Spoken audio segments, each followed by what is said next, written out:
10 albums that have no illustrations on the cover, and they don't have any band shots, but they are basically photographs. Now, I did this video a few minutes ago, but I found out that I probably had 2 albums on there that possibly could be considered illustrations of some sort. So I excluded them. I'm going to do this over, and I'm going to start off with Alice Cooper, and this is Killer, and that's a snake. What a killer album, too. I love Alice Cooper, especially Alice Cooper Band. Then we have, well, this is a tinted photograph, but it is a photograph, and this is UFO Phenomena, and this is a great album. It's got lipstick traces on it. Oh, great guitar solo. It's an instrumental, and one of my favorites for sure. Then we have 10 Years After, and this is a photograph of somebody's desk or something.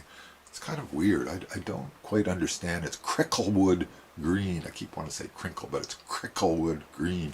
And it must be an English thing. And don't really get that cover. Not one of my favorite covers. And then we have Sonic Youth, Bad Moon Rising. And this is not the CCR Bad Moon Rising. This is totally different. This is Sonic Youth. So you can pretty well guess that's going to be a lot different than the Bad Moon of the other group. Then we have the Rolling Stones, and that's a photograph.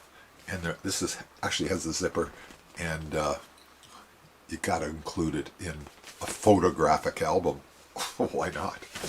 Then we have a Viking, or a guy with a helmet on there. I'm not sure if he's a Viking or what he is, but I would say he's a Viking. And this is Avalon by Roxy Music. And this stage of Roxy Music I still love.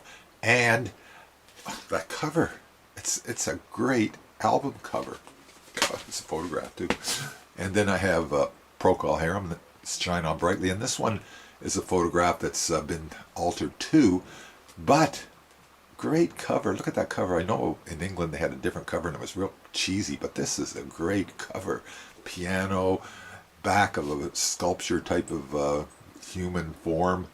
A woman, I take it. Shine On Brightly. Second album by Procol Harum.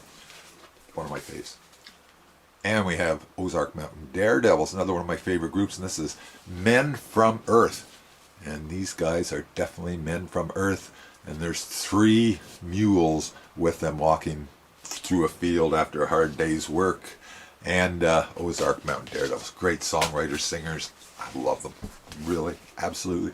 Then we have the New Riders of the Purple Sage, and this is the Purple Sage, I take it. And there's a Gypsy Cowboy, and this album is called Gypsy Cowboy. New Riders, listened to a lot of New Riders in the day, way back. And then this is a pop art piece, and the found object from in the 60s, they did a lot of this found object thing. So you always had something different, and I always liked pop art. And you never know what you're going to get in these found object things here. This is Burnt Weenie Sandwich by Frank Zappa, of course. And that's a photograph of a found object thing. Oh God, a collage, kind of a 3-dimensional collage, I guess you could call it. Anyways, I got through it this time. I don't think there's any illustrations on there. I know these 2 albums here, and I won't show what they are, have illustrations, but